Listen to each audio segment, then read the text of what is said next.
کہ محمد الرسول اللہ صلی اللہ علیہ وسلم نے تجھے ایک وصیت کی ہوئی ہے، جو لقمہ تو کھائے اسی لقمے کے اوپر تیرے گھر والوں کا بھی حق ہے۔ گھر میں آتے ہوئے ان کا کوئی احساس کیے بغیر، ان کے لیے کچھ کھانے پینے کا بندوبست کیے بغیر دوستوں کے ساتھ خوش گپیاں لگا کے آ رہا ہے، اور گھر میں داخل ہوا ماتھے پہ غصہ ہے، پیشانی تلا ہے اور روب ڈال رہا ہے، اور اپنے دوستوں کے ساتھ تعلقات کے اوپر فخر کر رہا ہے کہ میں اپنے دوستوں کے ساتھ بڑا خوش آیا ہوں، گھر کا ماحول ایسا ہے، گھر میرا یہ وہ۔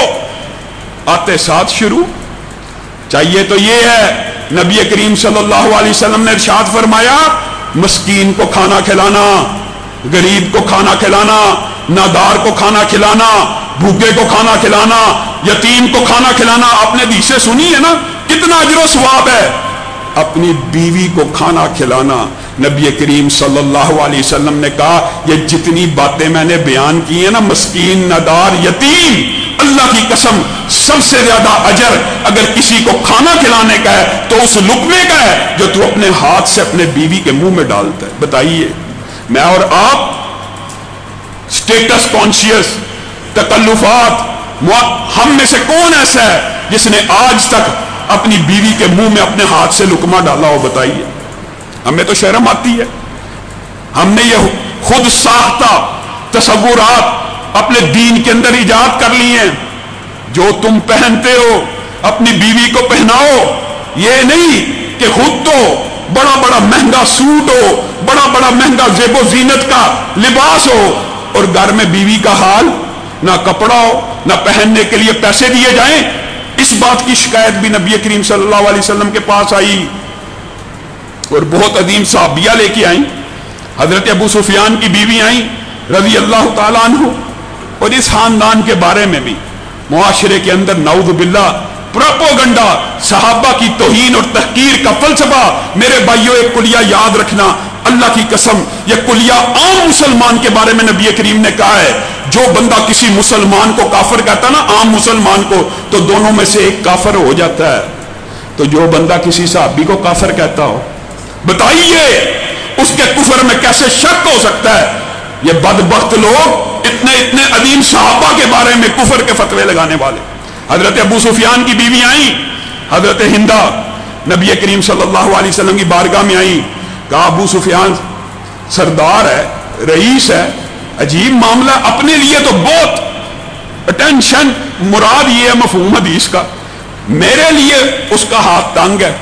تو نبی کریم صلی اللہ علیہ وسلم نے ان کی گزارشات کو سنا اور ایک اجازت دی، لیکن میری بہنوں یہ اجازت جتنی ہے وہاں تک رکھنی چاہیے۔ بعض بہنیں اس طرح کے مسئلے سن کے بعد میں حامدوں کا گھر سے میسج آ جاتا ہے، علامہ صاحب یہ کیا مسئلہ بیان کر دیا، وہ آج جیب میں 50,000 تھا، بیوی نے نکال لیا۔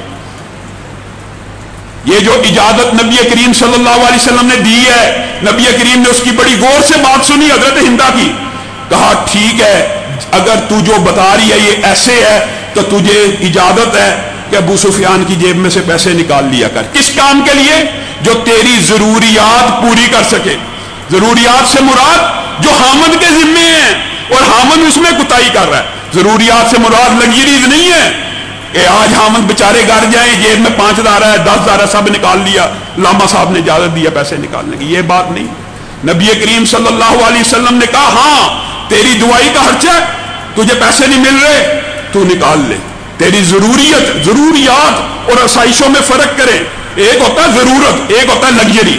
لگژریز کے لیے پیسے نکالنا عورت کے لیے حرام ہے، اسی لیے نبی کریم صلی اللہ علیہ وسلم نے دوسری بات بھی بیان کر دی، ہاں ضرورت کے لیے حامن سے پوچھے بغیر اس کے پیسے نکالنا جائز ہے ضرورت کے لیے، لیکن لگژریز اور آسائشوں کے لیے نبی کریم صلی اللہ علیہ وسلم نے کہا وہ عورت جنت میں نہیں داخل ہو سکتی جو حامد کے مال کو بغیر اجازت کے خرچ کرتی ہے۔ بتائیے ایک اصول اور ضابطہ طے پا گیا ہوا ہے، دین کامل مکمل اکمل ہے، کوئی شعبہ ایسا نہیں، کوئی کونا ایسا نہیں کہ جو نبی کریم صلی اللہ علیہ وسلم نے ایڈریس نہ کیا ہو، اور ایڈریس تو یہ تک کیا ہے کہ بیوی کو چاہیے کہ وہ حامد کے گھر کے اندر اس بندے کو داخل نہ ہونے دے۔ کتنی عظیم حدیث ہے اللہ کی قسم۔ آج بعض عورتیں اپنے جو کزن ہوتے ہیں چاہے غیر محرم ہیں ان سے میل جول سلام دعا رکھنا شرعی حدود اور آداب کے تحت جائز ہے، لیکن بالفرض اگر خاوند کو کوئی بندہ ایسا ساس اور سسر کی بات نہیں کر رہا، یہ کزنوں کی بات ہے، یہ ان رشتہ داروں کی بات ہے کہ جن سے ملنا فرض نہیں ہے، جو صلہ رحمی کے اس حصے پہ نہیں آتے، ان میں سے کوئی بندہ خاوند کو بالفرض ناپسند آ جاتا ہے، تو نبی کریم صلی اللہ علیہ وسلم نے ارشاد فرمایا وہ عورت مومن نہیں ہے جو خاوند کی ناپسند کے بندے کو اپنے گھر میں اس کی اجازت کے بغیر داخل کرتی۔ عورت کو یہاں تک ایڈریس کیا ہے نبی کریم صلی اللہ علیہ وسلم نے، ہاں، اور عورت کو یہ بھی کہا ہے، دیکھیے آپ کے سامنے حضرت فاطمہ اتنی عظیم، اور ان سے زیادہ عظمت کس کی ہو سکتی ہے، جنت کی عورتوں کی سردار ہیں، وہ حضرت علی کے لیے کام کر کر کے تھک جاتی ہیں، ہاتھ پہ چھالے ہیں۔ اسی طرح کی ایک مثال حضرت اسماء بنت ابی بکر کی بھی ہے۔ عورتیں غور کریں، حضرت اسماء بنت ابی بکر کی جب حضرت زبیر کے ساتھ شادی ہوئی، وہ بیان کرتی ہے نہ زبیر کے پاس مال تھا نہ دولت تھی، ایک گھوڑا تھا ایک اونٹ تھا۔ زبیر تو جہاد میں اور نبی کریم صلی اللہ علیہ وسلم کے ساتھ بیوی رہتے تھے، میں اس گھوڑے کے چارے کا بندوبست کرتی تھی اور میں اس گھوڑے کو چارہ ڈالتی تھی، اور میں زبیر کے لیے ان کے اونٹ کے اوپر پانی کی چھاگل اٹھا کر اتنی دور سے لاتی تھی۔ یہ صحابیات حامدوں کے لیے سٹرگل اور محنت کر کر کے تھک گئی ہیں، بیماری تک کے الفاظ موجود ہیں کہ یہ اتنی سٹرگل اور محنت کرتی تھی۔ آج کوئی عورت حامد کے لیے اتنی محنت نہیں کرتی، لیکن یہ نہیں ہے کہ صرف خاوند کے لیے سٹرگل اور محنت کرنی ہے، بلکہ خاوند کے غم کا ساتھی، خاوند کے دکھ کا ساتھی، اور خاوند کو یہ تربیت بھی دی گئی ہے کہ اپنی بیویوں کے ساتھ مشاورت والا معاملہ ہونا چاہیے، نرمی والا معاملہ ہونا چاہیے۔ کتنی عظیم عورت ہیں، نبی کریم صلی اللہ علیہ وسلم اپنی 2 بیویوں کا واقعہ صرف آپ کے سامنے رکھتا ہوں اور بات کو ختم کروں گا۔ پہلی بات، جس وقت نبی کریم کے اوپر وحی آئی ہے، آپ کو پتا سارا مشہور واقعہ، نبی کریم صلی اللہ علیہ وسلم گھر میں داخل ہوئے، کیا کہے، کمبل اوڑھ دو، کمبل اوڑھ دو۔ بیویاں ایسی ہونی چاہیے کہ خاوند کی پریشانی دیکھ کر اس کی پریشانی کا حل بھی نکالیں، ان سے مشورہ بھی کریں، اور خاوند کا بھی یہی اسلوب ہونا چاہیے۔ یہ نہیں کہ عورت سے مشورہ ہی نہیں ہے، یہ عورت اگر سب آرڈینیٹ ہے، اگر اللہ تعالیٰ نے میاں بیوی کے رشتے میں خاوند کو حاکم بنا ہی دی ہے، تو یہ بات نہیں ہے عورت کبھی صاحب مشورہ نہیں دے سکتی یا عورت درست اصلاح نہیں کر سکتی۔ نبی کریم اپنی زندگی کے واقعات اور تاریخ کے اندر سے یہ واقعات ہمارے لیے نمونہ ہیں۔ کئی مرتبہ عورتوں کا مشورہ جو زیرک اور دانہ ہوتی ہیں اتنا عمدہ ہوتا ہے کہ مردوں کی ساری پریشانی دور ہو جاتی ہے۔ حضرت خدیجہ نبی کریم صلی اللہ علیہ وسلم کو پرسہ دیتی ہیں اور پیار سے کہتی ہیں یہ نہیں ہو سکتا اللہ تعالیٰ آپ کو ضائع کر دے، آپ تو یتیموں کا بوجھ اٹھانے والے ہیں، آپ تو بیواؤں کے والی ہیں، یہ کیسے ہو سکتا ہے؟ آئیے ورقہ بن نوفل کے پاس چلتے ہیں۔ نبی کریم صلی اللہ علیہ وسلم ان لمحات کے اوپر جب اچانک بندے کے اوپر یہ معاملہ ہوتا ہے نا، انسان کس قدر انسان کی طبیعت کے اندر کیا کیا خیالات نہیں آتے ہوں گے، جب نبی کریم صلی اللہ علیہ وسلم نے اچانک اپنے سامنے جبریل امین کو ان کی اصل حالت میں دیکھ لیا، نبی کریم صلی اللہ علیہ وسلم حیران و ششدر رہ گئے تھے۔ ہاں، ورقہ بن نوفل کے پاس گئے، انہوں نے تسلی دی، انہوں نے دل کے اوپر پھاہا رکھا کہ یہ تو وہی فرشتہ ہے جو آج سے پہلے موسیٰ کے اوپر آیا تھا، یہ آیا جایا کرے گا۔ نبی کریم صلی اللہ علیہ وسلم حضرت خدیجہ کے اس مشورے کو اور اس احسان کو ساری زندگی یاد کرتے رہے کہ ان لمحات میں خدیجہ نے مجھے سپورٹ کیا۔ اور دوسری بات، ایک مرتبہ صلح حدیبیہ کے اندر نبی کریم صلی اللہ علیہ وسلم، آپ کو پتا ہے صحابہ بڑے اس صلح کے خلاف ہو گئے تھے ذہنی طور پہ کہ مسلمانوں نے اتنی شرائط کے اوپر صلح کیوں کی ہے۔